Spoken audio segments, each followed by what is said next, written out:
when you left the bench. Yes. My name is Nat Agliano. You wish it spelled N-A-T-A-G-L-I-A-N-O.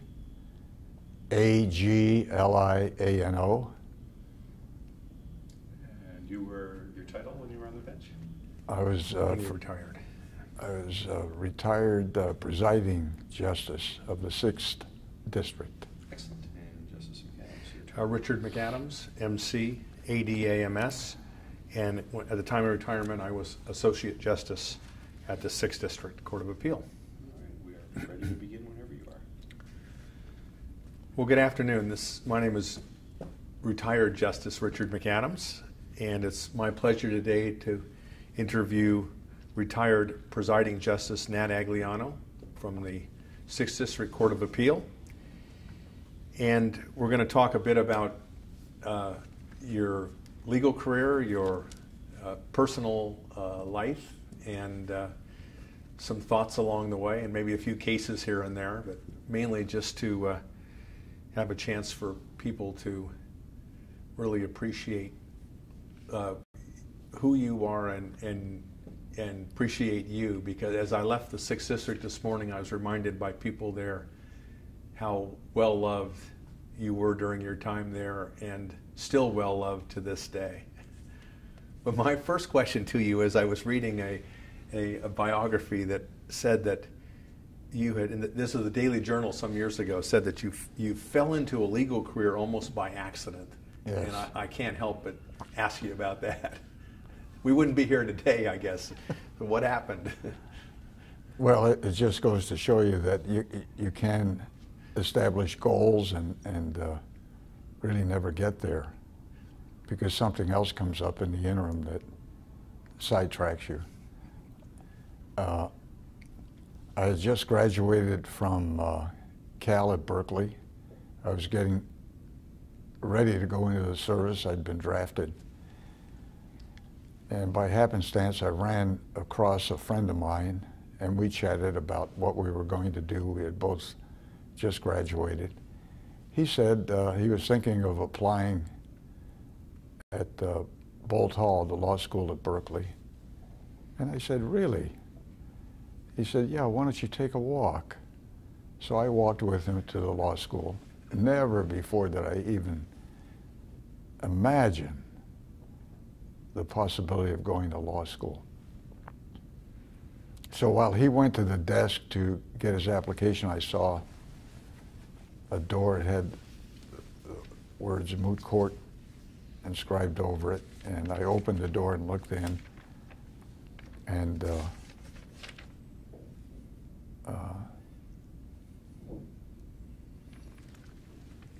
there was a spotlight. The room was dark, but there was a spotlight shining on the witness chair or the bench and the jury box. And I just became very intrigued by the whole idea. It had a quiet dignity to it. I just had a nice feeling about it. So I went home and told my wife about that experience. And she said, go for it. So that was it. What year was this? Oh, this was 1954. And you didn't go to Boalt Hall, though. You went to I went to Hastings, yes. And there was military service before that, after all, then? Yes, 2 years of military service. Right, and I spent that 2 years in El Paso, Texas. Well, it's our gain that your friend took you to see the Boalt Hall mock trial courtroom that day, and that led eventually to your career that included being the presiding justice of the 6th District Court of Appeal from 1986 to 1992. But we'll get to that. But getting back then to the law school experience, how was Hastings back in 1959? Well, Hastings was a wonderful school because at that time, at least, it was not as difficult as many schools to gain admission to. I had graduated from the University of California, and that was almost an automatic entree into Hastings.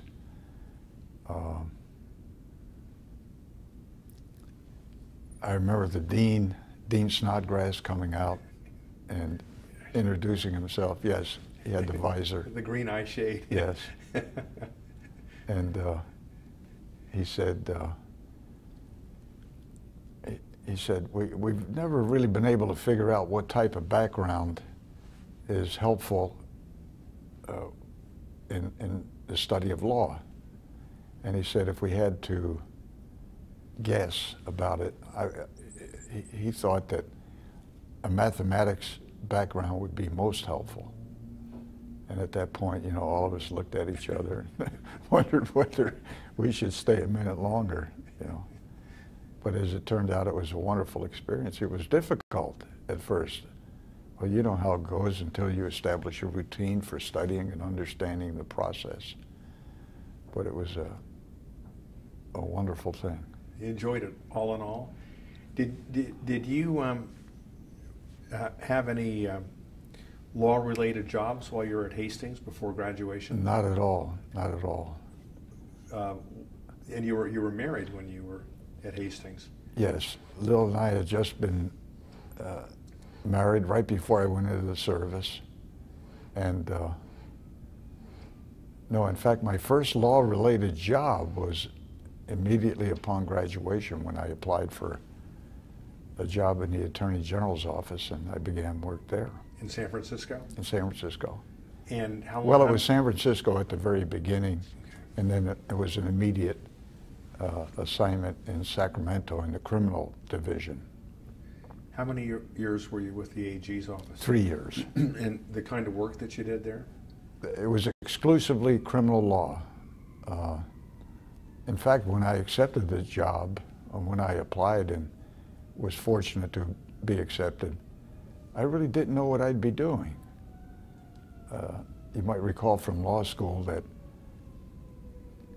the words Attorney General were usually mentioned in connection with supervision of charitable trusts. So I thought perhaps I'd have an investigator's job of some kind. And I was surprised when they handed me a set of briefs and said, here, your first assignment will be to write the People's Brief on Appeal. And you remember how soon after you took the job were you actually in court arguing a case? Within a couple of months.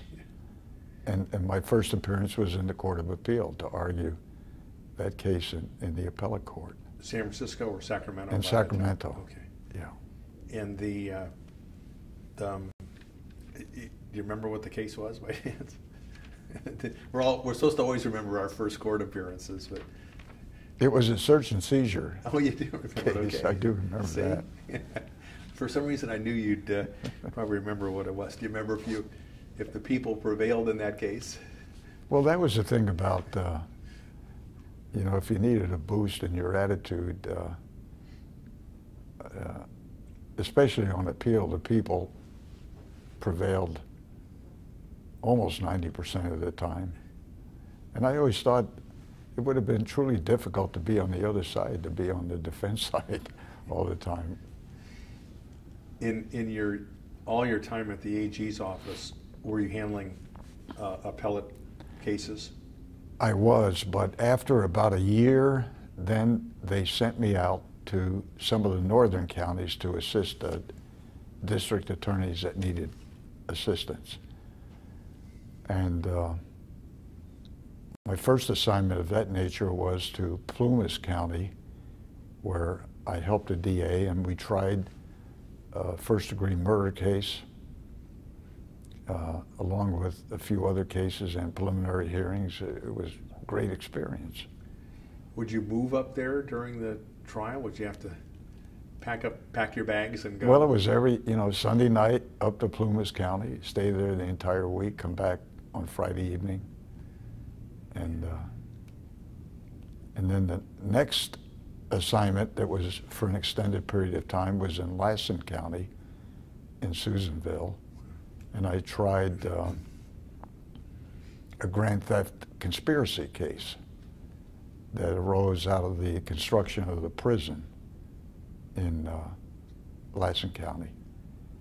And so I when we heard of the complaint, I was assigned to investigate the case. I had a CI&I agent helping, gathered the evidence, presented the case to the grand jury, obtained indictments, served the indictments, and then tried the case to a jury. And we were lucky enough to prevail in that case also. Were you working with the district attorney, or were you substituted in the place of the district attorney in that case? Working with the district attorney, but the district attorney really didn't take an active part in that case. I was flying solo, which is kind of a frightening experience. And other memorable trial court experiences you had during that earliest phase? No, that was about it. I went to several other counties and presented cases to grand juries and so forth. The Attorney General's office is just the best possible experience that any lawyer could get. Did you ever have the opportunity to argue a case before the Supreme Court? Not while I was in the Attorney General's office. When I went into private practice, I did. What kind of a case was that, or cases? Now you're drawing on my memory, but it was a... It's easy from this chair, you see. A civil case? No, it was a criminal Okay. case. It was a case in which the trial court declared a mistrial.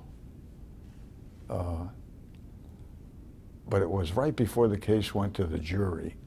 And as I recall, the difficulty with the case was the fact that the court did not obtain the defendant's consent for the declaration of a mistrial, which was fatal. And when there was an effort made to retry the defendant, because a mistrial had been granted without the defendant's consent, the prosecution could not proceed in another case. And were you successful before the Supreme Court? Yes. And were you up against a former colleague in that case? That's a good question. I don't recall. But it was the AG's office was It was the AG's representing the office. other side. Yes. That's great. Yes. But so when you left the AG's office, then did you go right into private practice, or? Yes, I went right into private practice. I was in the Attorney General's office for 3 years. Received a call from an acquaintance who said that he knew of a firm in Salinas that might be looking for an attorney. I always wanted to go into private practice. It was not the easiest thing to do because we had a child by then, another on the way. So it was difficult to leave a nice, stable job and go into private practice where the future was somewhat unknown. You know, I should have asked you, I should go back just a little bit. You served under one or more attorneys general during your time? Stanley Mosk was the Attorney General during the time And that I was there. did you have a chance to work with him directly? We had lunch frequently because he would come down at least once a month to Sacramento, and the entire office had lunch with the Attorney General. And what was that like? I mean, Stanley Mosk is like a giant of California law. Yes. Was he perceived to be that at the time? I thought he was a very down-to-earth Yeah. person, very likable, very personable. And was he appointed to the Supreme Court while you were there, or did that, if you recall? I don't recall the time. I don't. So then, taking you back again, we're up to, you're out of law school in 1959? 1959, yes. Working with the AG's office, as you said, so it must be the early 60s. You're tempted to go down and take this job in Salinas. Now, you were no stranger to Monterey County, as we'll talk about before, so the goal was to get back to your roots. Yeah, that really wasn't the goal. It just so happened that the opportunity arose in Monterey County and in Salinas. And I went into a small firm. We had three partners. I was not a partner, of course, at that point. And it was a general practice. We handled any case that came along, criminal, family law disputes, corporate, probate. And I have to say that, you know, having worked in criminal law for 3 years and then suddenly going into a law firm that practiced everything, including a lot of civil, I spent a lot of nights and weekends in the library. And the name of the firm when you joined it? Pinelli and, well, at first it was Pinelli, no, pardon me, Barden, Cunningham and Pinelli. That was the name of the firm. And then shortly after that it became Pinelli and Agliano. But it was not, you know, Ed Pinelli, who was my colleague initially at the 6th District, then went to the Supreme Court, was only distantly related to Michael Pinelli, who was my partner in practice. Were you the only associate then when you joined? Yes. So I imagine you were given some interesting tasks as the newest attorney. Any memorable events from that stage of your career? Well, it was just private practice. You know, I've always said of everything I've ever done, including the trial court, the Court of Appeal, and even what I'm doing now, working as a private judge, I have to say that private practice was the greatest challenge, stimulating, exhilarating.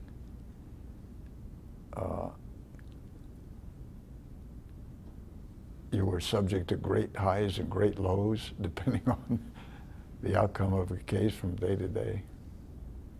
Nothing compared to private practice, because you're dealing with individuals and you're trying to, you know, it's an awesome responsibility to represent someone. Was there a favorite area of law? You say that you and the firm did everything there. Was there a favorite area that, as time went by, or anything resembling a specialty? Not really. It depended on, you know, the case itself. I think once you got into a case, whether it was civil, criminal, whatever it was, it had its own special quality.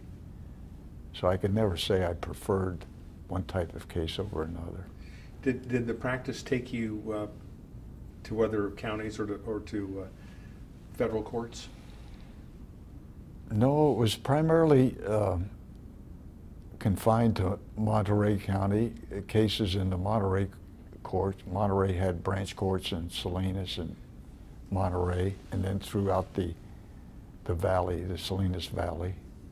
Of course, in those days we had justice courts, and they were situated south of Salinas and Gonzales, Soledad, King City, San Ardo, Greenfield.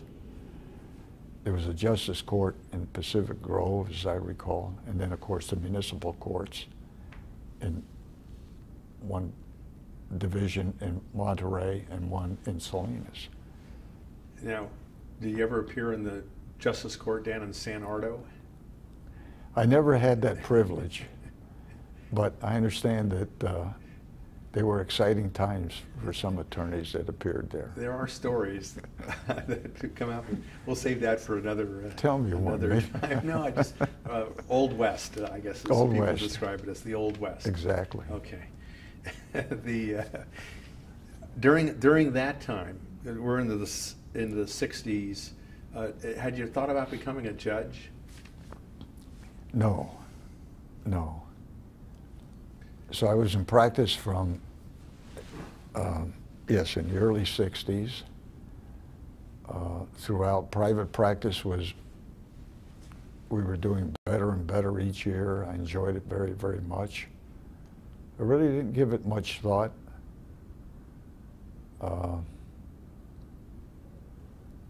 Then an opening occurred. I can't even recall how I became involved in it. You know, all of a sudden, my name was out there as a possible appointee.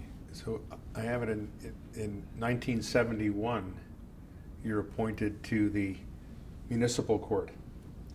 I have it October of 1971 because this is, we're not going to have maybe a lot to talk about Muni Court, because 6 months later you're elevated to Superior Court, yes, as I understand it. So, but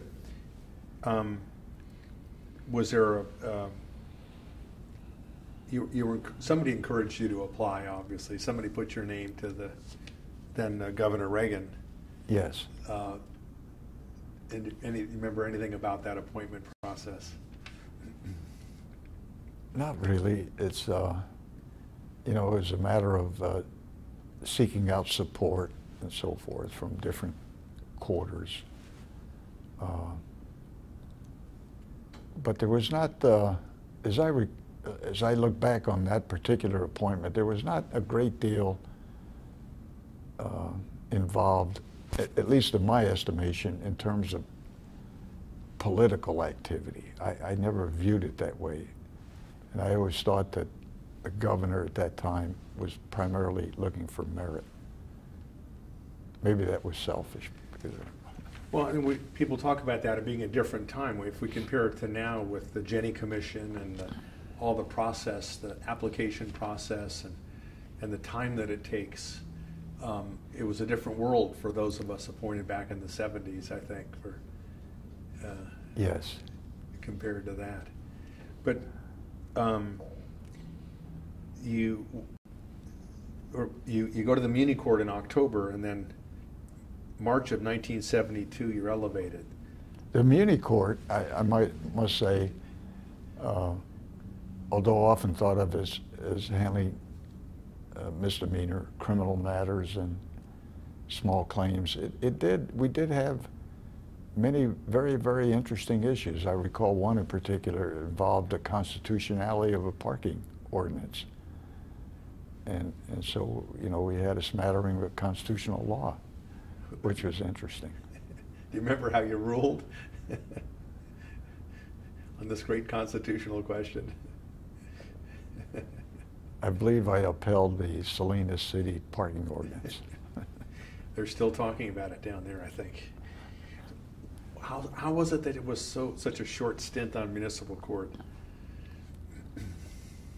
I don't know. I was there and then gone.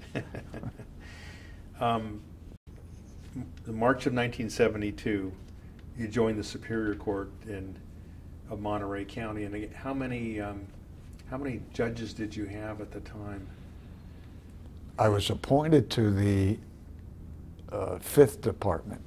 There had been 4 for a number of years, and a new position was created, the 5th Department, in the Monterey Branch Court, and I was appointed to that position. And your initial assignment? Well, in those days, again, the judges of the Superior Court as well as the Municipal Court handled all kinds of cases, whether criminal, civil. You might be doing criminal law one day, a criminal case one day, and a civil the next. Either one might involve a jury trial or a court trial.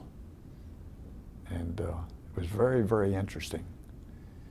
It's not the same now as I see it, at least. Courts specialize so much. And so many of the courts now, I think, are consumed with criminal cases as compared to civil.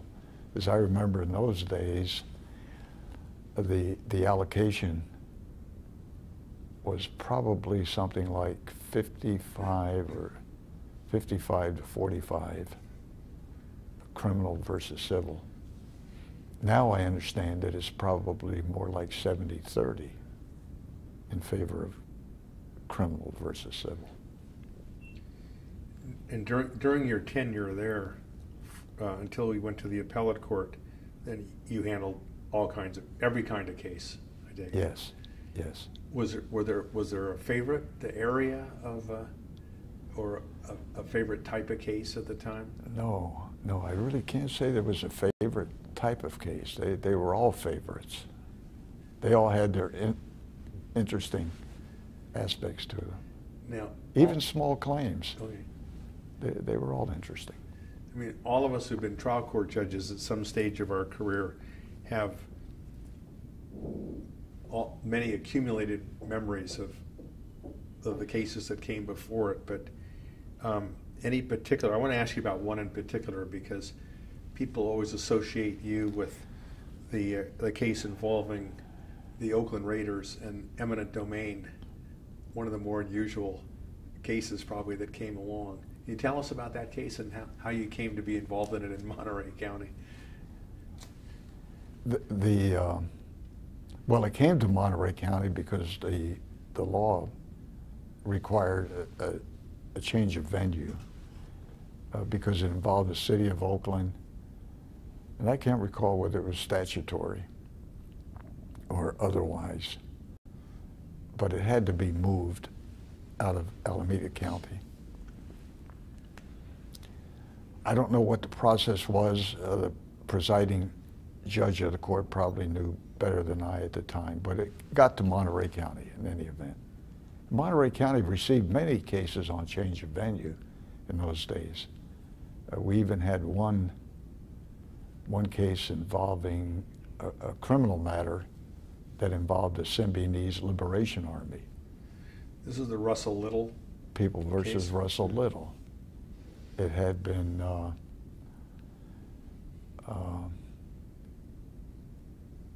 it arose out of the tragic killing of Dr. Marcus Foster, superintendent of schools, by members of the Symbionese Liberation Army.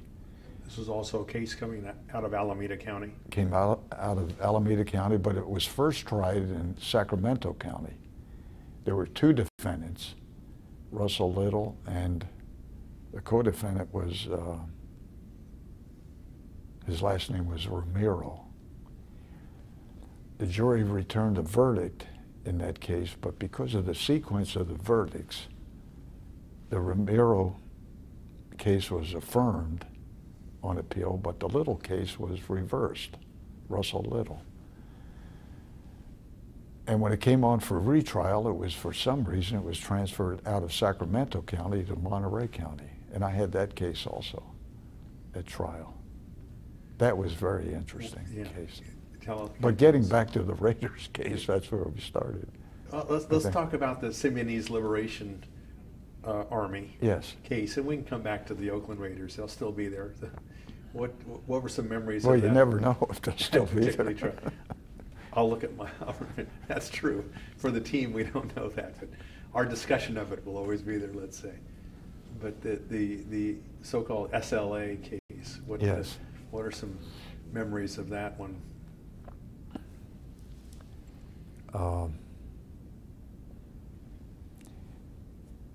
The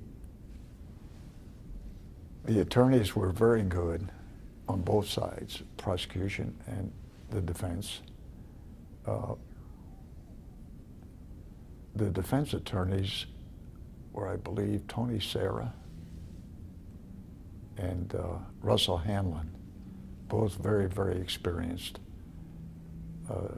Mr. Serra, of course, is very, very well known in criminal law circles.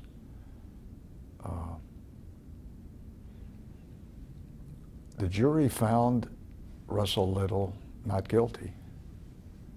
There was a lot of evidence, I thought, going the other way. But whatever it was the jury's prerogative to find as it did. There were a lot of interesting experiences in the course of that trial, of course, and and defense counsel was being compensated because they had been appointed by the court. Russell Little didn't have funds to retain his own attorney, so the court appointed Tony Serra and Russ Hamlin.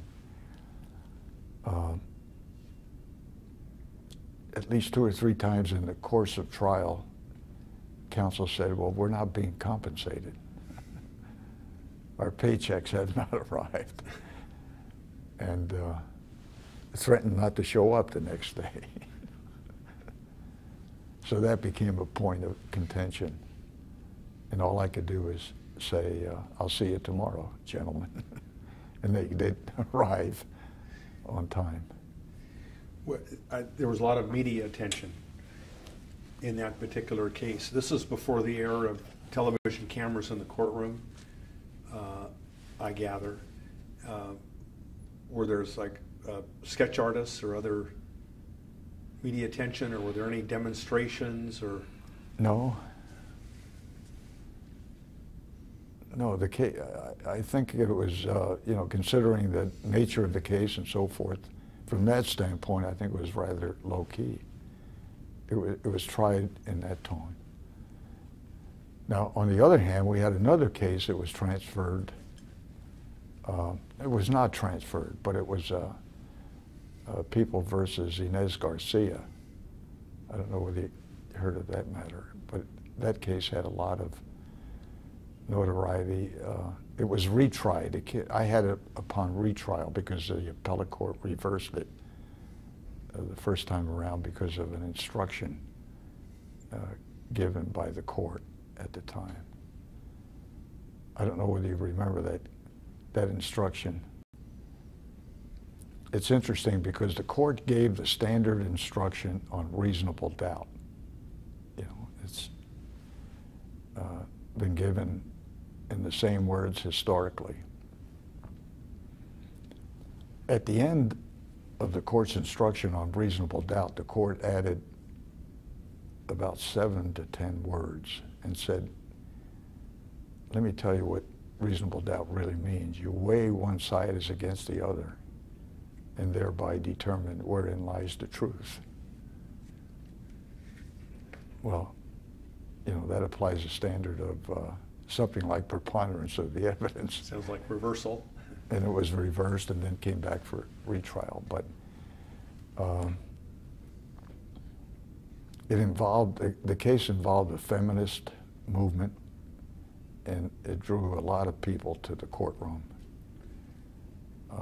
in support of the defendant, Inez Garcia. How so? How? She was accused of killing a man that she claimed tried to rape her. And it was a question of whether or not, at what point could a person exercise self-defense and shoot someone?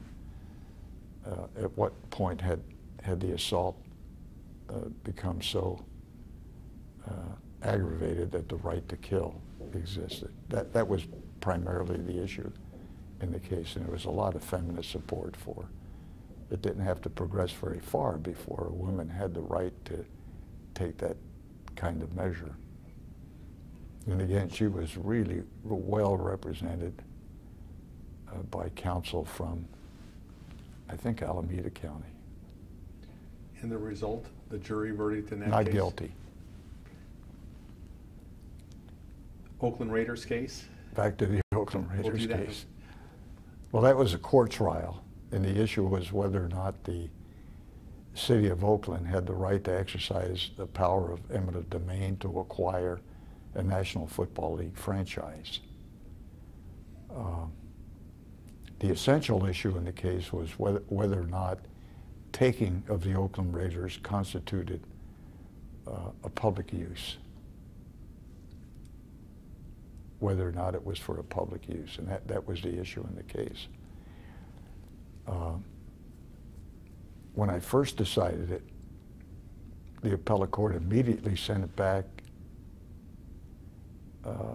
saying, well, you haven't really decided the issue of public use. I, of course, thought I had.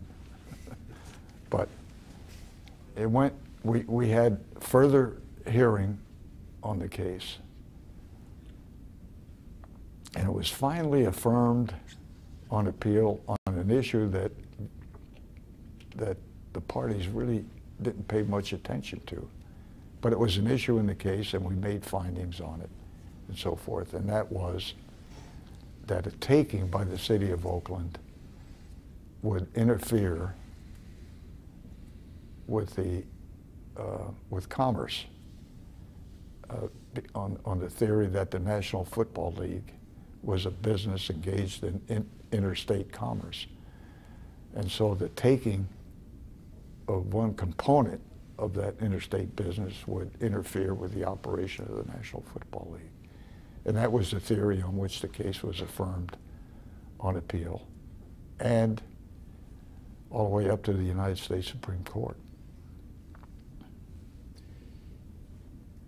Other memorable cases from the Monterey days?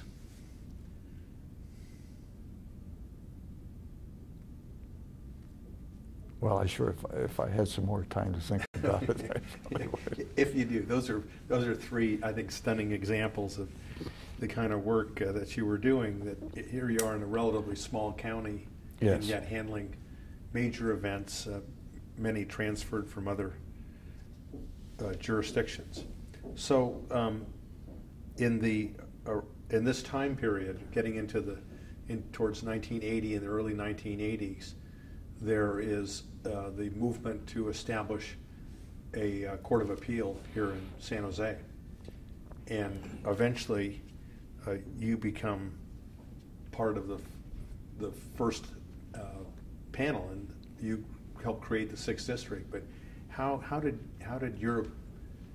the process, what was the process of you becoming, of the 6th District coming into creation and your appointment to as one of the three original? Well, that brings to mind that had somewhat of a torturous start, didn't it? Because I believe Governor, so they say. Yeah.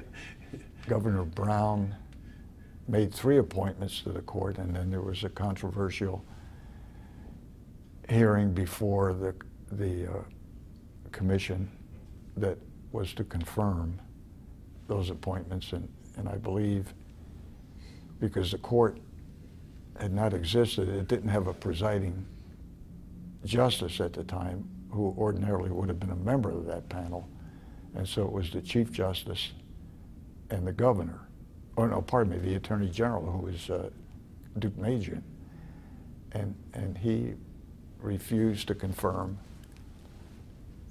those appointments. And then after a change in administration, when Duke Magian became the governor, and he ultimately made the appointments that stuck. And it was, he appointed me and Justice Brower and Justice Pinelli. And it was interesting because the 3 of us came from different counties. We really were not that well acquainted. When I was in practice, I had tried a number of cases in Justice Brower's courtroom. And that was about the extent of my acquaintanceship with him.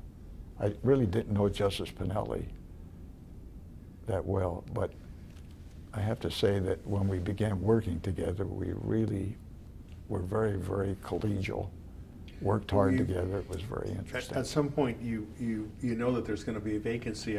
You file an application with, by this time it's Governor Duke Magian. Yes. You filed an application with him, and yes, he's the one who appointed you to the Court of Appeal. Yes. So you'd have to, this is starting a Court of Appeal from scratch, so to speak. From scratch. When you arrived, you drove up from Monterey, which I understand you did every day. You drove up from Monterey. What were the first day? Where did you sit? Where'd you find? Well, I have to back up just for a moment and say that speaking of commuting, I knew it was a long commute. It was 75 miles each way, and I remember for the first week because the appointment was in November, so by the time I got home in the evening, it was well dark. But on the way in the morning, I'd pass by the courthouse in Salinas, which was about 10 minutes from my home. And at one point I said, "What have you done?" You exchanged a 10-minute commute for an hour and a half because the traffic was heavy in those days. Highway 101. Highway 101. It's much better now than it was. Really? Yes. And that's an interesting. Yes. It was very congested. And you never knew, especially on days that we had oral argument that naturally started at 9 o'clock. And so it was a little risky. Never knew whether you were going to get there on time. But was there was where was the first courthouse? Where did you set up space? We held oral argument in the Board of Supervisors chamber, Santa Clara County, until our courtroom was built in the Comerica Bank building. Where it is today. Where it is today. Now today the court occupies 2 floors, the 10th and 11th floors of that building. But when you moved in, what was it like? Well, it was somewhat the way it is today. I was there the other day. The quarters are very, very nice, well appointed. The chambers are very nice. Was it awkward or unusual to be in an office building after all the years you'd spent in a courthouse setting? It really was not awkward because once you got into your quarters, it was different. Certainly was different. But it was challenging. And I remember in the early days, because we were still moving into the building and we were processing our cases at the same time. You were writing opinions, hearing oral argument, and we still had boxes, empty boxes that equipment arrived in every day. So we, typewriters and so forth. And we had, the secretaries in those days used the select rate typewriter. And so in writing opinions, you know how that went. Errors had to be erased and you start all over again. And then about a year later, we acquired I think it was the IBM computer. We all had a tremendous learning curve in using the computers, but it certainly stepped things up. No carbon paper in those days. No. No longer do you need carbon paper. No. But when you got there, did you build a caseload, or was there an instant caseload? No, we had an instant caseload. The first district selected, and we were always somewhat suspicious about the selection process, selected 300 cases, and those were our seed cases.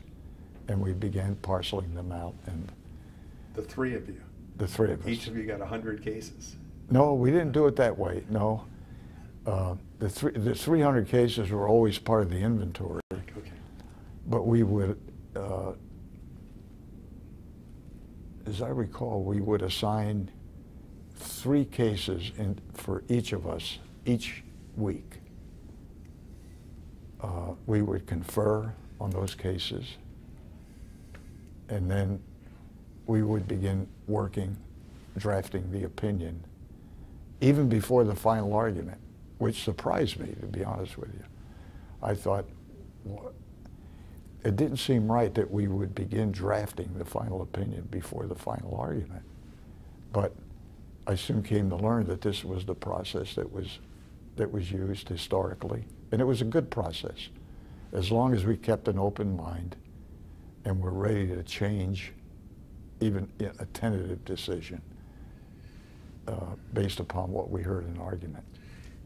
Were you able to do much in the way of talking about cases among the panel members as the cases came in, or as they were working there, or before any kind of draft briefing? Yes, we conferred religiously about cases. We always met. We had our door open. We would always have the initial conference. We would read the briefs, take them home, and be prepared to discuss the cases, because our conference occurred every Monday morning on the appellate cases. The appellate court involved a lot of work, many hours, and I always said that, well, I'm not sure I could say more than the trial court, but in terms of hours, it was 11 o'clock every night, for me at least. Maybe I was slower than most, but 11 o'clock every night, Saturdays and Sundays, and including most of the day Saturday and most of the day Sunday. So for example, if you had 20 cases that were fully briefed, Yes. that you were going to take up for a month or whatever period of time, Yes. all three of you would read all 20 briefs and conference over them? Not at the same time, no. We would take the three in terms of order, date filed, date when it was fully briefed. Those cases had priority. We would assign 3, sometimes 4 cases to each one of us. And we would read cases that I would, for example, if I received 3 or 4 from the presiding justice, those are the cases that I would author. I'd be the author on. But you also read the other briefs, the briefs that were assigned to the other 2 justices, and we would confer on all 3. Then you'd have your Monday conference. Monday conference on all those cases. On all of them. Yes. And at that time, would you typically indicate give your initial impressions? Yes. Where you thought the author ought to go? Yes. And then, if I, for example, had 3 cases assigned to me that I would author, I would take one of the cases and I would personally write the draft on. Each justice had 2 staff attorneys.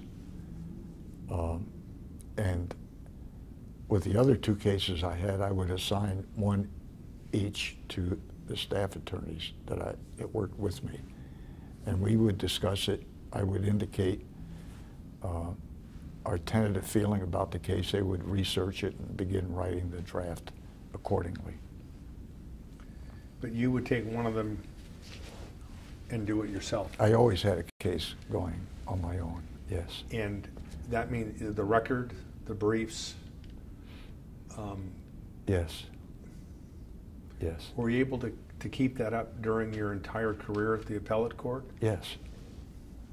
It became a little more arduous when I became presiding justice, because then you had administrative duties on top of your case duties. But no, I kept that up. In fact, I enjoyed it. I enjoyed the writing.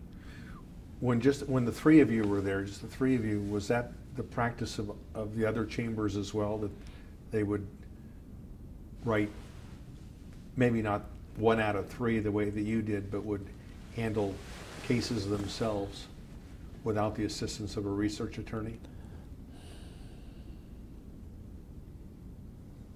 I don't know that it was uniformly done that way. I'm not sure about that. Do you have, I mean, I know that you've been away from the appellate court for 20 years. Are there some memorable cases that now 20 plus years later that whether you authored them, whether you're on the panel, that come to mind? Yeah, there are a couple. One case in particular, N. Ray Drabeck. It was a case involving the right to die. And the essence of the case was that each individual has the right to refuse medical treatment. If a person becomes incompetent and has a conservator, then does the conservator assume that right? Can the conservator make that determination? In the Draybeck case, we had a person who had been badly injured in an automobile accident, was in a persistent vegetative state for 4 to 5 years.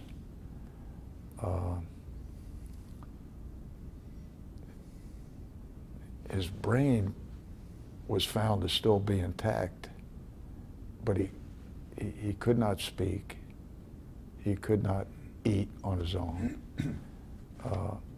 There was absolutely no indication that he was sensitive to pain, and he was fed entirely through a nasogastric tube. And after 4 to 5 years, all the doctors said there's absolutely no hope that things are going to change. He's in a persistent state. And the family thought that, the family decided that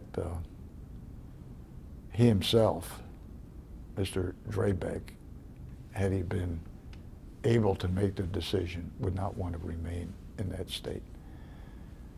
And so by that time he had a conservator. The conservator sought the instructions of the court, and the trial court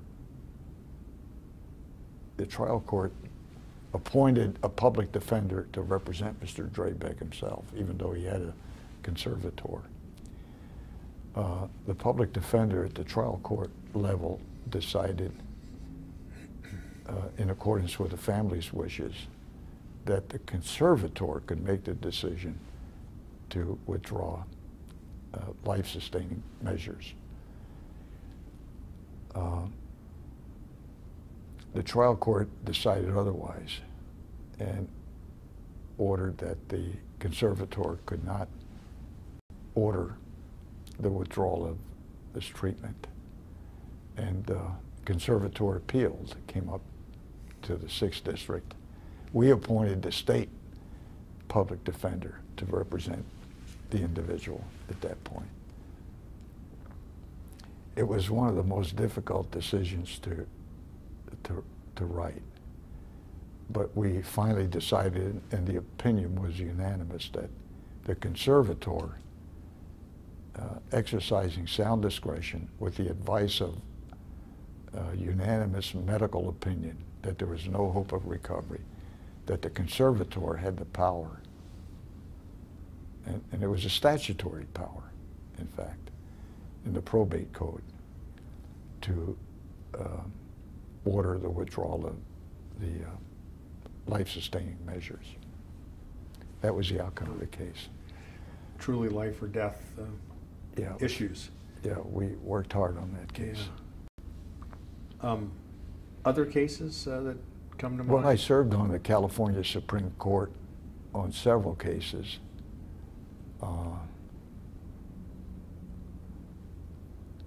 The name of one escapes me, but it had to do with the amount of prejudgment interest that could be assessed. Was it 10%? Was it 7%? And as I recall, Justice Mosk wrote that opinion, and we held that it was 10% prejudgment. Your former interest. boss. Former boss. And he didn't let me forget it either. Then I served on 2 other cases. One was Keller versus State Bar, in which the Supreme Court decided, well, the California Supreme Court decided, well, let me back up and state what the issue was. The issue was whether or not attorneys who were compelled members of the California State Bar had any right at all to dictate what portion of their dues were not to be used for certain political causes. And I was in the minority.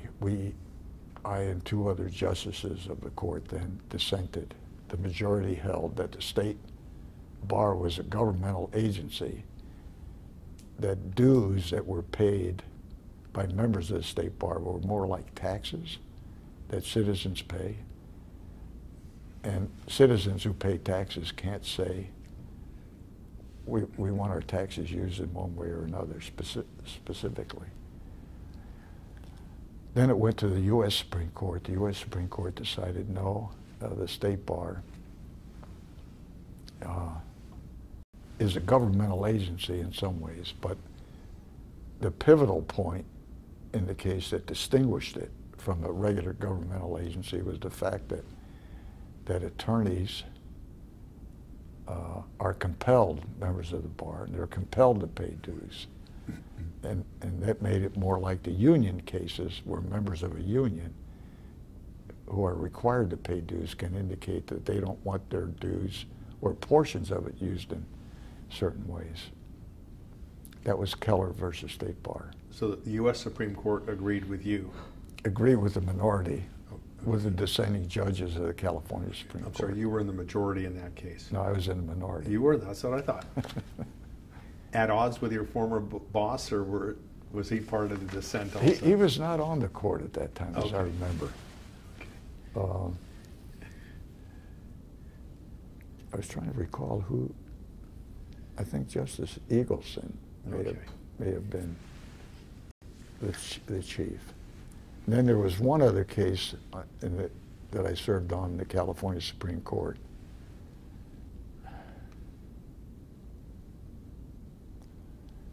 I believe it was George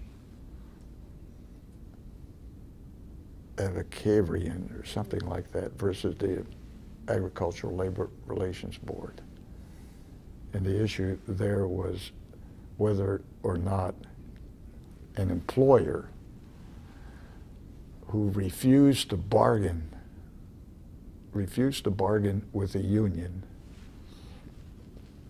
could be ordered to make whole the employees on a hypothetical contract. And that was the majority. I dissented in that case also. That was a fine experience with the California Supreme Court. Now, I mean, for when sitting as a judge pro tem, there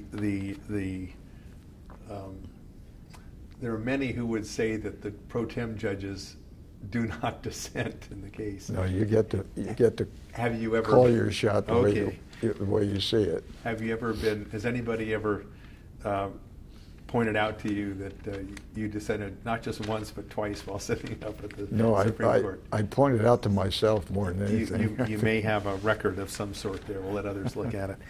We can come back. We're going to talk more about judicial and other cases if they come up along the way. But I can't resist any longer to at least take you back and get through some of the personal history that we can record. We can begin with, according to the notes that I have here, you were born in Philadelphia. Yes. When and what was life like in Philadelphia for you and your family? Well, we lived in South Philadelphia. Don't know whether you've ever been to South Philly, but it's like a country of its own. It's just a wonderful place, and I can't think of a better place to have grown up in. We lived in row houses. I had no brothers or sisters, but I didn't need any because there were so many kids in that neighborhood that you couldn't help walk out your door in the morning without falling into a game of some kind. There was activity going on night and day. Just a great place. And you're born February 18th of 1932. This is We So celebrated it makes me 1,000 years old. We celebrated your 80th birthday in Yes, grand style down in Monterey. yes. And your parents, they're really an interesting story about your parents. Your South Philadelphia is where you're born, but your parents have a great story. Can you share that with us? Well, my parents were both born and raised in Syracuse in Sicily. In fact, there's an island off the main part of Syracuse called Ortigia, and that's where they lived. And I had the pleasure of going there about 10 or 15 years ago and finding a relative who still lived there, who escorted us around the area and showed us where they all lived growing up. And when did they come to America? What were the circumstances and when? Well, I think like most immigrants, they came here looking for work because there was no work in the old country in those days. And I believe they arrived here through Ellis Island probably around 1920. They did remain here for several years and then return, but only for a short time. And then they came back to Philadelphia permanently. They came together to the United States. Oh, yes, yes. And the household language then, your birth language? The household language was Italian with a Sicilian dialect. My mother and father both worked. At some point, my grandmother came over, and she spoke Italian, and thus that's all I ever spoke until I went to school. I frankly don't remember the transition because I attended a parochial school. Irish nuns taught us. They were not about to learn Italian, so we learned English very, very quickly. Was the neighborhood, would you consider the neighborhood to be Italian? Yes. And the Sicilian dialect spoken on the streets commonly also? I believe so. I never distinguished it from any other dialect, and so I assume that was the case. But by the time we were kids playing on the street, you know, we were all speaking English primarily. And then you went to school in Philadelphia. Yes. At some time your family moved out to the West Coast. How old were you then? 13. My parents had relatives living in Monterey. All of them, or most all of them, involved in the fishing industry. The fishing industry was thriving then in the early 40s. And so they had an opportunity to come here and work. A new cannery opened, the Enterprise Cannery opened in Monterey, and my father was offered a job in the cannery as well as my mother. And that's the reason they moved here. Were they involved in similar work in Philadelphia? Oh, no. In Philadelphia, they did a number of different jobs. My father was a laborer, worked in lumber yards, and worked for, I think, the Philco company, Victrola company, and in various lumber yards. I think he worked in the shipyards for a short period of time. Did you said you had no siblings? Were there aunts and uncles and cousins around the area in South Philadelphia? No, not at all. No relatives, but just friends. It was such a warm environment, really. There were so many people around, and it was a thriving neighborhood, a lot of fun, a lot of activity. And you were there up through what grade was it in? Well, I just completed grammar school. And Did other families then come out west with you, or was it just the parents and you?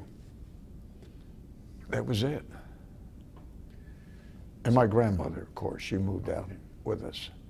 And then, so you settled in what part of Monterey County?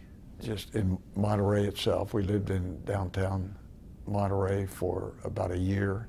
I just started high school. We moved in September. I went to Monterey High School. And then my parents found a home that they purchased in Pacific Grove. And we moved there, and I kept attending Monterey High School. Now, we all, this day and age, we go visit Cannery Row, and it's the wonderful museum, and It was a lot different. have memories of, this is now the early 40s, coming into, and your parents are working around Cannery Row? Yes. They would receive phone calls in the middle of the night saying that boats had come in. They were unloading sardines in the hoppers, and that was the call for them to go to work. It could be at any time, early morning, and they'd work long hours. There was one occasion, I think my father went to the cannery and didn't return home for about 35 hours. He just worked continually. And you know, you're in high school by this point. So and I worked there also. I worked there when I had the opportunity, when school in the summer, and everyone was working. It was, and Cannery Row was obviously an industrial area, nothing like what it is now. And the odor of fish and fertilizer was pretty prominent around the entire city, I could tell you that. The aquarium has kept a few remnants of that, and one of the smaller museums has kept some mementos of that, but it was a much larger area than what we see today, I take it.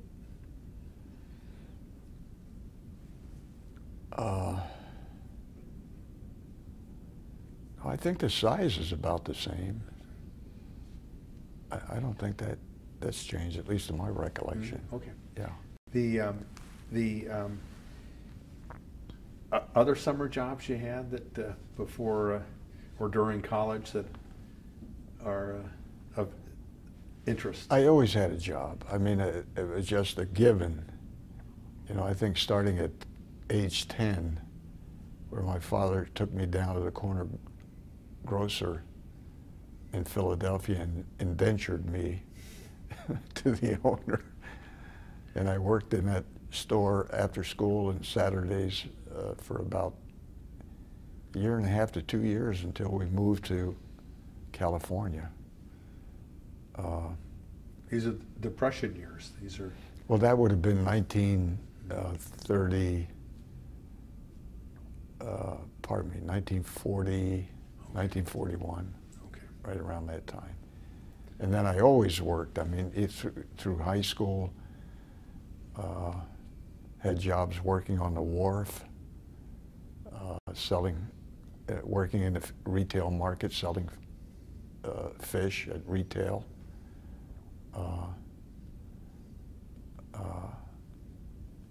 Worked in used car lots, cleaning cars, worked in automobile distributorships, delivering cars, cleaning cars. And even during school, I worked at different food markets, delivering groceries, selling. When I went to Monterey Peninsula College, we worked digging the footings for the construction of the new stadium, football stadium, back then. And then even when I went to the University of California and I was playing baseball, I was invited to go up to Chester and work there, worked in the logging camp and played baseball on Sunday. We're definitely going to come back. We're going to talk about the baseball experience, but kind of what reminded me, just from listening to what you're saying, is you lived in Monterey County now for many, many years. What we talked about Cannery Row a bit. What other significant changes have you seen in Monterey County over the years? Well, there were a lot of changes when urban redevelopment came in, but I was gone much of that time. I attended Monterey Peninsula College, then I went to the University of California, and I was gone from Monterey County. But in some of those early years, there were major changes in the physical appearance of downtown. Many of the buildings were torn down, and apparently there was a lot of controversy about what would be built there and who would govern or decide what would be built. And it looked like a disaster area for quite a long period of time. Now, of course, it's much nicer. And you're still living in Monterey County now, but not in the city of Monterey? No. Yeah, now we live in halfway between Salinas and Monterey. So let's get back. So Monterey Peninsula College, and you mentioned earlier where you went next, was a wonderful school that you mentioned earlier. You went to Cal. Cal, yes. We share that. We share Cal and Hastings. That's our connection. That's right. I have a few later years than you. But when did you really start playing sports? Well, I started playing sports in high school. Well, actually we always played sports in Philadelphia. Then when I went to Monterey High School, I think even as a freshman I played on the baseball team. And I played baseball throughout Monterey High School, and then also at Monterey Peninsula College, and I also played football. What position on the baseball team was your usual? Any place where I could do the least damage, I think. But I played third base, shortstop, second base, some outfield. And I played there. I played at NPC. Then I played at Cal also. Baseball? Yes. And football. What position at Cal? I played third base primarily and left field. Now, I thought the part about your sports career that really caught everybody's attention at the party earlier this year was your football experience. Started at high school too, or at Monterey? Monterey High School. Okay. Yes, Monterey High School. We had just a group of players that came together. In one year, 1948, when the team was undefeated, and then that was a team of 1948 at Monterey High School, and then at the turn of the century, in the Monterey Herald named that team the team of the century in Monterey County. All teams, all sports, team of the century, and it was unforgettable. And then the nucleus. Did any of your teammates go on to? Oh yes. Besides you for college or professional. Yeah, yes, and we all remained good friends. The quarterback was Dan Albert, who then became mayor of. He was a football coach at Monterey High School for many years. Very successful, very successful. And then he became the mayor of Monterey, and I think he served 20 years as mayor.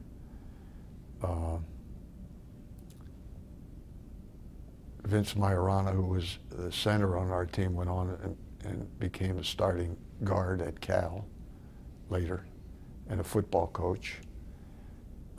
At least 4 or 5 of the players on that team went on to become teachers and football coaches.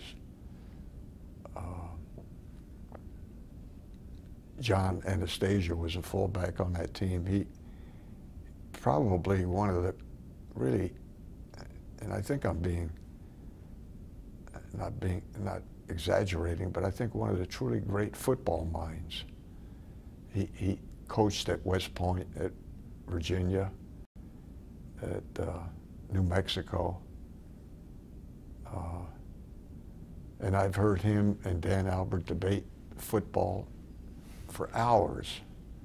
They'd come over and visit me when I was studying at law school, and they would start arguing about techniques or theories in football. Are many others of them still around the Monterey area? Yes, many are. 2 or 3 are deceased now, but many are still around Monterey. Ever throw the football around with each other? No, no. But so you go on to Cal to play football with a legendary figure. Yeah, well, first we played at Monterey Peninsula College. Oh, that's right.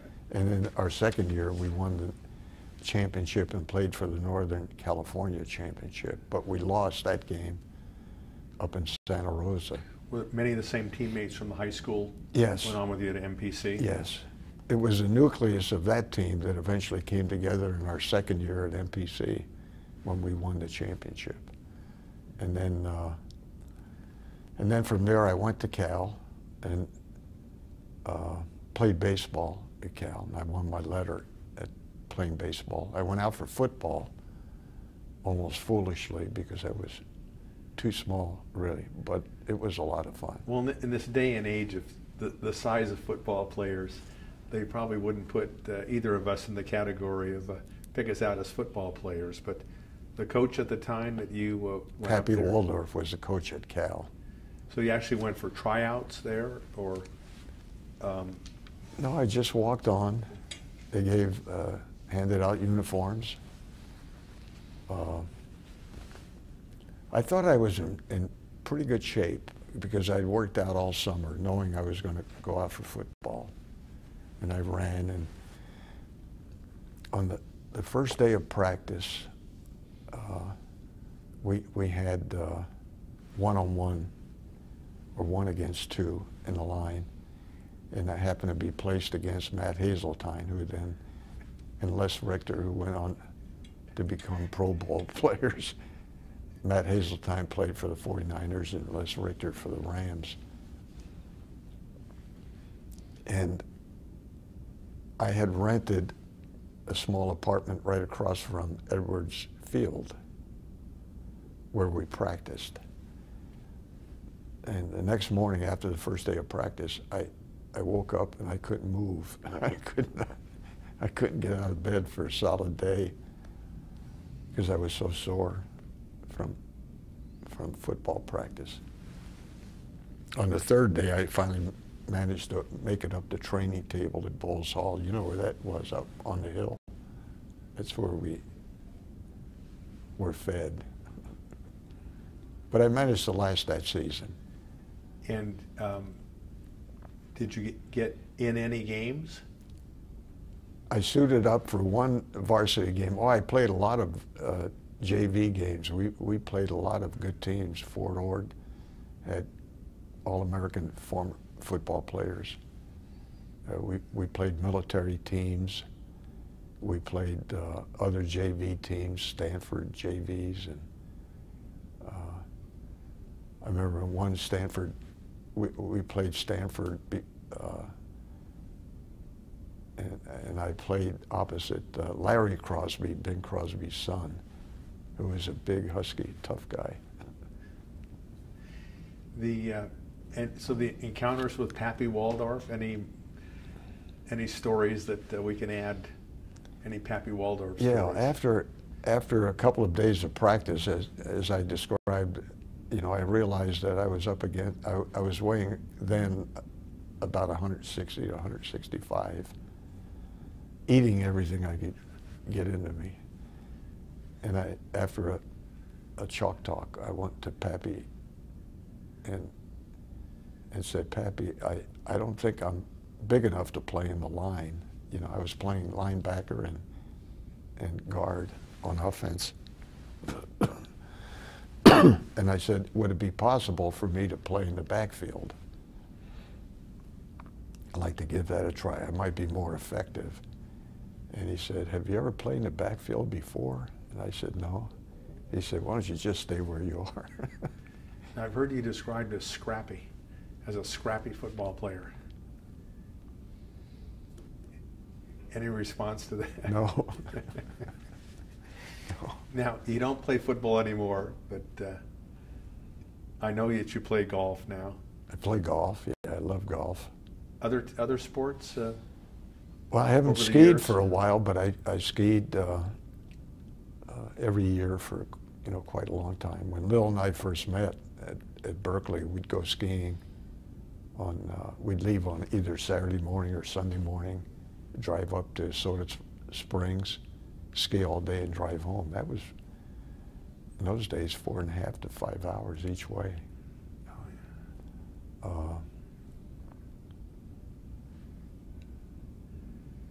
Well, how's the golf game? Golf game's all right, but I'm getting You shoot your older. age? I shot my age once. When I was 73, I shot 71. That's somewhat of a badge of distinction. I think a lot of golfers aspire to that is. shoot their age. I got to live till 95. Family. How did you and Lillian meet? Well, we actually met on a blind date in Berkeley, and that was it. We met, and about 1.5 years later, we married. Both of you still in school? Yes, yes. No, Lil was not in school. She moved down from the state of Washington, thinking about going to school, trying to make enough money to pay out-of-state tuition. But we got married before she had a chance. And along came children along the way. Tell us about them. Yeah, we had 4 children. Michael's deceased now. He died when he was about 37. And we have 3 great daughters, Lisa, Cheryl, and Julie. Lisa's a deputy district attorney in Santa Cruz County. She has 3 great children. And Cheryl lives in Illinois. She became a librarian, but she married. Her husband stationed at Scott's, I think it's Scott Air Force Base, and she has 2 children. And she homeschooled her children. Interestingly, she wrote me an email a couple of weeks ago saying that she, at age 48, had taken up running. And she took it up with a vengeance, apparently, and she ran in the St. Louis half marathon, and had it finished somewhere in the middle of a field of, I think, 6,000 participants.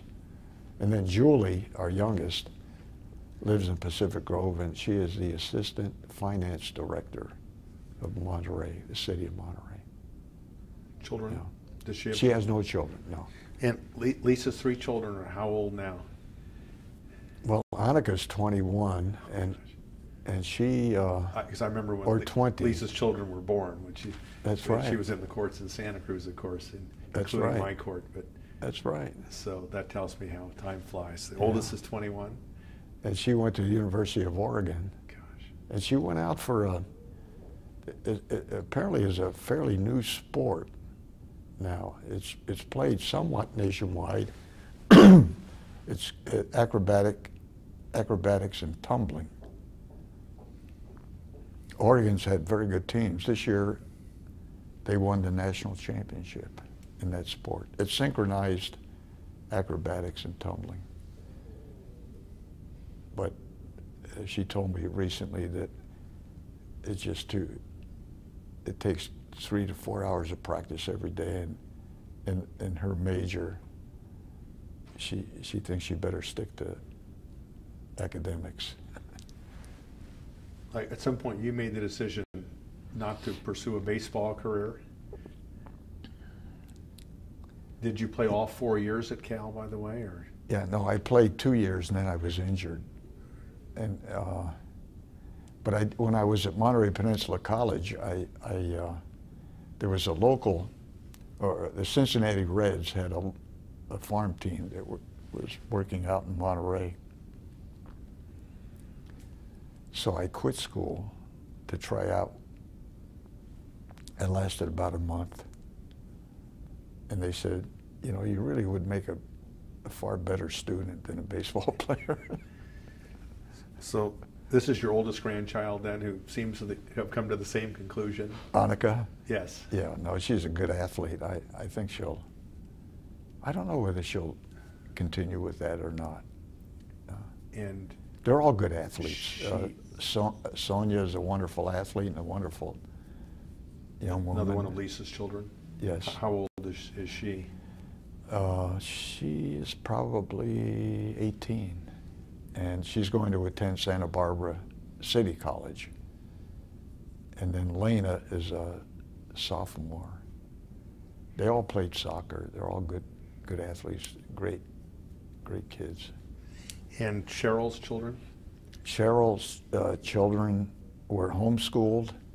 One decided she wanted to start school and started college, and has taken several classes in community college in and around Highland, Illinois, and has managed to get all A's so far. And Sammy, who's about 10, still homeschooled. He's doing fine.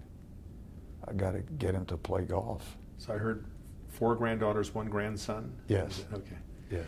Yeah, next question was, any golfers in the group? No, I can't convince him. I'm trying to get Sam to see the light. And you've got, some of them are well, Lisa's children are nearby. They're in Santa Cruz County. Yes. And with the children back in the Midwest, you said? Yes. You get to see them very often? We generally go back at least twice a year. And Cheryl said, plans now to come out to run in the Big Sur Marathon someday. I wonder. So once you've taken on the idea of running, it sounds like she takes it on with the full Agliano gusto, yeah. As it seems to me. Along the way, well, other aspects about the family that we wanted to talk about. Anything else that you wanted to add about family? I know how important family is to you, so I don't want to just leave it off. Yeah, Lil's been great all these years. We're married 59 years come August. And she's a great gardener, works out in the back acre, works hard every day. I promised to get her a membership in the United Farm Workers. Well, and thank you for reminding me, because I meant to pursue questions of times that she's worked outside the home during your 58 years. Well, Lil worked all during the time I was in college, and when I was in law school, she worked for Kaiser. I think it was called Kaiser Aluminum at that time. And then when I was in the service, she continued to work in El Paso, Texas, when I was stationed there. And she worked up until the time Mike was born. What kinds of? Secretarial work. And then, even more recently, she went to work periodically for H&R Block. But it's been several years since she's done that.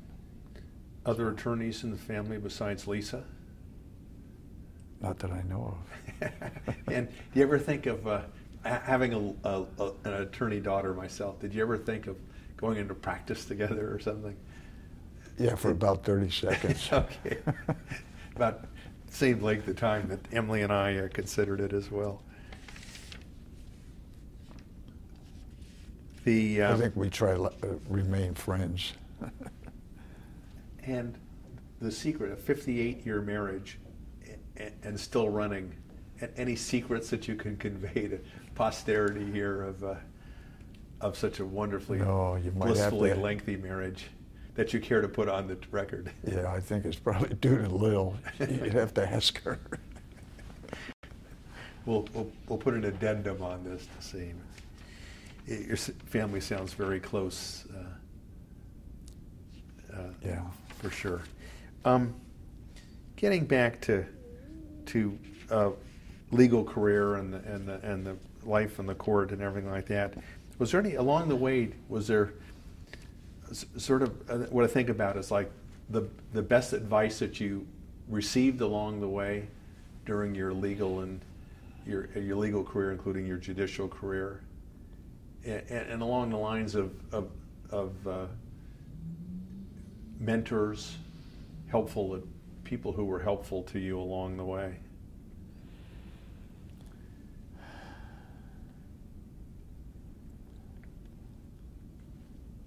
I wouldn't say advice as such, but my former law partner, Mike Pinelli, I had the greatest respect for him because as a lawyer, I always noticed that it wasn't so much an effort to earn money, but it was a practice of law, a pure practice of law. One thing I admired about him was that no matter what, he would never, ever abandon a client. I mean, he was so loyal to clients, always looking out for their best interests. That was number one in his book. And that was a lesson for me, just to see how he treated clients and the respect he had for clients and the respect for his own responsibilities as a lawyer. Very ethical in that regard.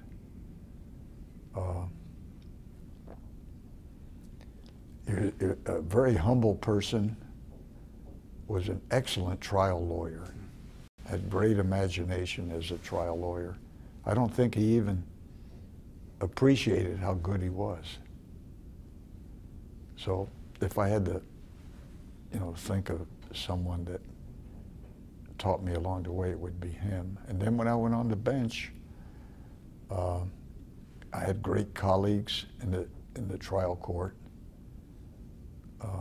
When I went to the appellate court, Justice Brower, I think, was a role model for me, mainly because not only was he very, very smart and very intellectual, but he was a very good listener. He listened, even though many thought he wasn't listening. But if he saw that he was wrong in his initial impression, he'd be the first one to change his mind. I always admired him for that. He was tough. He was tough on lawyers in oral argument. But he was always trying to get it right. That was the main thing. So. I mean, in general, outside of the, let's say, mentors or people who that you've described, just in the general area of the law, history of the law, are there any particular judicial heroes that you had as you, in the years through your, and have during your legal career? I should have an affirmative answer for that, but I really don't. I never thought of it in those terms. You consider yourself to be a judicial hero to others? Not at all. Well, others might disagree with you along those lines. As I said, they're... Well, our job is I wouldn't call it frightening, but it's so awesome in terms of the responsibility you have. Sometimes you think, or ask yourself, well, who gave you the right to make such important decisions about other people's lives and property?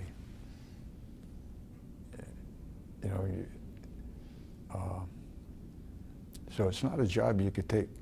You know, if you were to ask me, do you really like your job? And, you know, I think, well, how can you say you like a job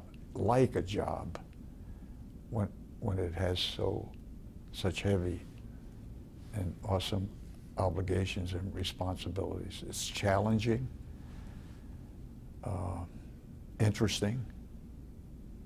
I don't know how you could find a better profession than the law. Well, what's remarkable about you too, Nat, is that you have a whole nother career beyond what we've really been talking about. Was after retiring from the appellate bench in 1992. Yes. It's been 20 years now in your current work.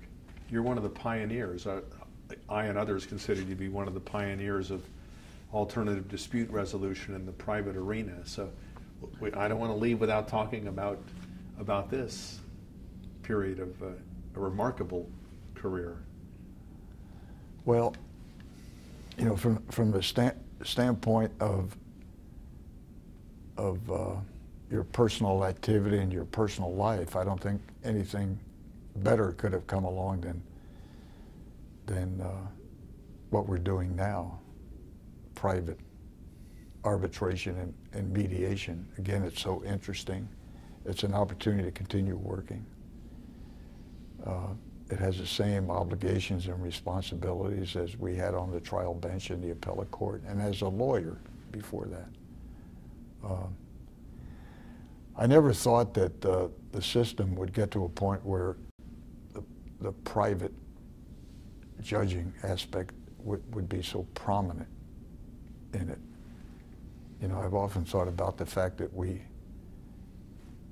the reality that we have a three-part system of government: the executive, legislative, and judicial. But the judicial function is being performed, especially in the civil side, by what turns out to be private enterprise. It's not private in the sense that it isn't supervised yet by the courts. It is, but it has its own dynamic, let me put it that way. You've been doing both mediation and arbitration since you joined JAMS, and about half and half, or how does it shape up now? I've never counted it up in that manner. A lot of it is arbitration. You know, frankly, you know, I could say at this point that I truly enjoy arbitration more, because arbitration is more like the function that we've been performing as active judges. We're deciding cases. In mediation, you try to facilitate agreement between or among the parties, but you never get down to the point where you decide the issues, you know. It's tempting sometimes. It's tempting. To want to, right? Oh, sure. But you're able to resist that. But it's a lot more difficult to get, you know, from a professional standpoint. It's hard to get from mediation, where you talk more in terms of hypotheses. What if this? What if that? You know, you never know. You really never know the outcome of a case that's going through mediation. That's what makes successful settlements, I suppose. Do you have any favorite areas in either mediation or arbitration?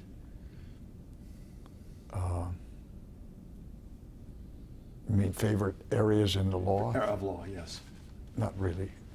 No, I participated in a lot of employment cases, real estate, probate, but again, they're all interesting. All very interesting. I mean, you have a reputation, certainly had a reputation in the court systems at all levels to be a 24-hour-a-day, 7-day-a-week worker. How could you not? Do you have is that true? Is that myth, or is that? have you slowed down at all? Let me put it that way, because I know everybody says that of you, that you're hardworking. Well, I think if you've got one case under submission, or even one, as opposed to 5 or 6 or whatever, you can't really let go of it, can you? I mean, you might take time to play golf, but it's always in the back of your mind. If you're not working on it actively, your subconscious is working on it. Because you can never, you know, it's always been my thought, Rich, that you can never put enough time into a case. You can never say, I'm done. You know, you could make a decision, you could write it out, and you could send it in. I suppose that's when you're done, when you've completed that task.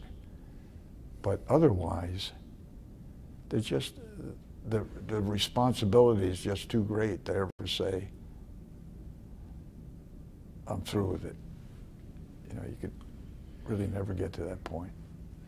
Well, that kind of great work ethic kind of ties into some of the concluding questions I have, really, but would advice you would give to, I guess, either students thinking about law or lawyers thinking about the bench, or bench officers or others who were aspiring to the appellate court, any advice to pass along, pearls of wisdom?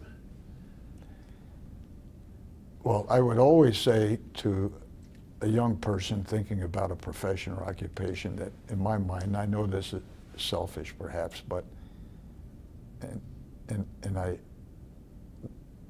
came into it by accident almost, but I can't think of a more interesting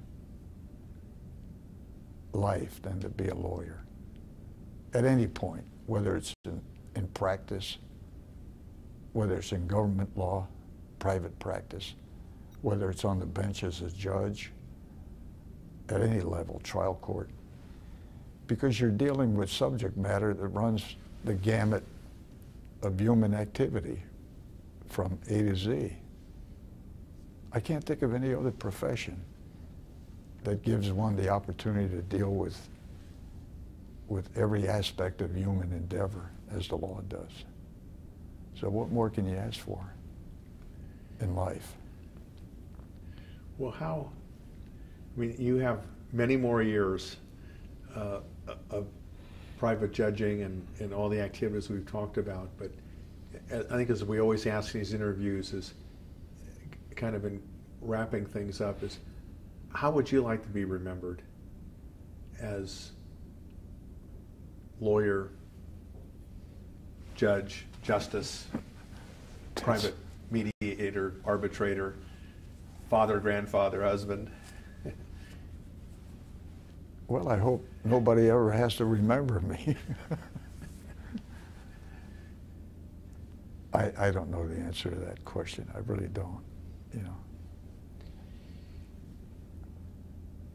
Everybody who knows you remarks about what a wonderful person you are, how humble you are, and that answer probably fits that description, that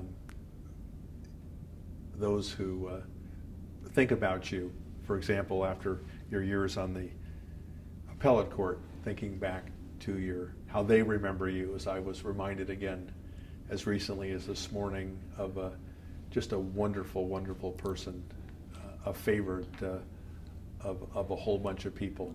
So, well, that's nice to hear. You don't have to answer it. I will tell you how you are remembered in what is currently your past, and that everybody looks forward to a long, good future with you as well. Thank you. Thanks for the time today. Thank you. I appreciate it. We did it. We finally were able to get together and do this. I tried to duck it for a long time. You did. You and a whole bunch of other people have tried to do it because